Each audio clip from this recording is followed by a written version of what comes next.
નમસ્કાર. Sanjay maths and science એકેડમીમાં સૌનું સ્વાગત છે. આજે આપણે વિજ્ઞાનના પ્રકરણ 9 પ્રકાશ પરાવર્તન અને વક્રીભવનનો એક બહુ જ અગત્યનો ટોપિક સમજવા જઈ રહ્યા છીએ. ગોળીય લેન્સ માટેની સંજ્ઞા પ્રણાલી. ચાલો આને એટલી સરળ રીતે સમજીએ કે કાયમ માટે યાદ રહી જાય. હવે ઘણાને એવું લાગતું હશે કે અરે લેન્સ માટે વળી પાછા નવા નિયમો, પણ જરાય ચિંતા કરવાની જરૂર નથી.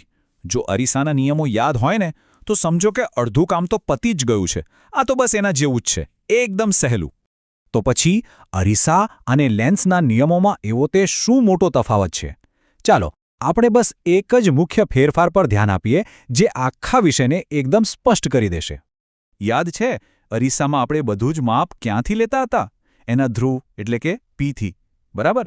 બસ લેન્સમાં અહીંયા જ એક નાનકડો ફેરફાર છે. અહીં આપણો હીરો છે પ્રકાશીય કેન્દ્ર O. દરેક અંતર અહીં ઓથી જ માપવામાં આવશે. આ એક વાત મગજમાં બેસાડી દીધી એટલે બધું જ સરળ. બીજો એક પાયાનો નિયમ જે ક્યારેય નથી બદલાતો એ છે કે વસ્તુને હંમેશા લેન્સની ડાબી બાજુએ જ મૂકવાની. એનો મતલબ શું થયો કે પ્રકાશના કિરણો હંમેશા ડાબેથી જમણી બાજુ જશે અને આ જે દિશા છે એને જ આપણે પોઝિટિવ એટલે કે ધન પ્લસ ગણીશું. બસ આટલું જ. સારું, તો હવે આપણને ખબર છે કે માપ ક્યાંથી લેવાનું છે અને પોઝિટિવ દિશા કઈ છે. તો ચાલો હવે એ જોઈએ કે અંતર અને ઊંચાઈ ક્યારે પ્લસ લેવા અને ક્યારે માઇનસ લેવા. આ પણ બહુ સહેલું છે. મુખ્ય અક્ષ પરના અંતર માટેનો નિયમ એકદમ સીધો સાદો છે. પ્રકાશીય કેન્દ્ર O થી જમણી બાજુ જાઓ તો બધા અંતર પોઝિટિવ, અને જો O થી ડાબી બાજુ જાઓ તો બધા અંતર નેગેટિવ. Simple, right? જમણે તો પ્લસ, ડાબે તો માઇનસ. અને હવે ઊંચાઈની વાત કરીએ.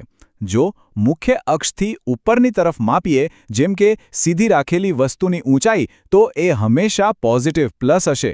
અને જો મુખ્ય અક્ષથી નીચેની તરફ માપીએ, જેમ કે ઉલટા પ્રતિબિંબની ઊંચાઈ, તો એ હંમેશા નેગેટિવ માઇનસ હશે. આ નિયમ પરથી જ આપણને ખબર પડે છે કે પ્રતિબિંબ સીધું છે કે ઉલટું. ચાલો હવે સૌથી અગત્યના પોઈન્ટ પર આવીએ. કેન્દ્ર લંબાઈ એટલે કે F, બહિર્ગોળ અને અંતર્ગોળ લેન્સ, આ બંને માટે એની નિશાની અલગ અલગ હોય છે, અને આ તફાવત સમજવો દાખલા ગણવા માટે ખૂબ જ જરૂરી છે. આને ગોખી જ લેજો.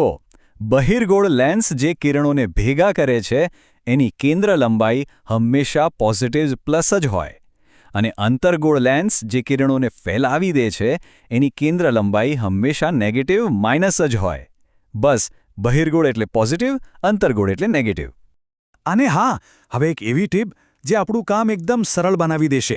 આપણે હમણાં જ શું શીખ્યા કે વસ્તુ હંમેશા ડાબી બાજુ હોય. તો એનો મતલબ એ થયો કે વસ્તુ અંતર એટલે કે U એની કિંમત કોઈ પણ દાખલામાં હંમેશા નેગેટિવ જ આવશે. આ યાદ રાખી લો, ગણતરીમાં ભૂલ થવાના ચાન્સ જ નહીં. તો આપણે બધા નિયમો તો ફટાફટ શીખી લીધા, પણ સવાલ એ છે કે આ બધું શા માટે આટલું જરૂરી છે? આ પ્લસ માઇનસનો અસલ ઉપયોગ ક્યાં થાય છે? ચાલો હવે એના મહત્વને સમજીએ. ચાલો એકદમ ઝડપથી આખું રિવિઝન કરી લઈએ. પહેલો નિયમ, બધા માપ O થી. બીજો, જમણી બાજુ પોઝિટિવ, ડાબી બાજુ નેગેટિવ. ત્રીજો, ઉપર પોઝિટિવ, નીચે નેગેટિવ. ચોથો, બહિર્ગોળ લેન્સની કેન્દ્ર લંબાઈ F પોઝિટિવ, અંતર્ગોળની નેગેટિવ. અને પાંચમો, આપણી સુપર ટીપ, વસ્તુ અંતર U હંમેશા નેગેટિવ. બસ આટલા જ તો નિયમો છે. જુઓ, આ સંજ્ઞા પ્રણાલી વગર આપણે લેન્સનું સૂત્ર કે મોટવણીના દાખલા સાચી રીતે ગણી જ ન શકીએ. આપણા જવાબમાં જે પ્લસ કે માઇનસની નિશાની આવે છે ને, એના પરથી જ ખબર પડે છે કે પ્રતિબિંબ વાસ્તવિક છે કે આભાસી, વસ્તુ કરતાં મોટું છે કે નાનું. એટલે કે દાખલાનું સાચું પરિણામ મેળવવા માટે આ નિયમો સમજવા ખૂબ જ જરૂરી છે. આશા છે કે હવે ગોળીય લેન્સ માટેની સંજ્ઞા પ્રણાલીનો આખો કોન્સેપ્ટ એકદમ ક્લિયર થઈ ગયો હશે. જો આ સમજૂતી ખરેખર ઉપયોગી લાગી હોય તો આને લાઇક જરૂર કરજો, મિત્રો સાથે શેર કરજો. અને હા, સંજય મેથ્સ એન્ડ સાયન્સ એકેડમીને સબસ્ક્રાઇબ કરવાનું બિલકુલ ના ભૂલતા. આપણે જલ્દી જ મળીશું એક નવા અને એટલા જ રસપ્રદ વિષય સાથે.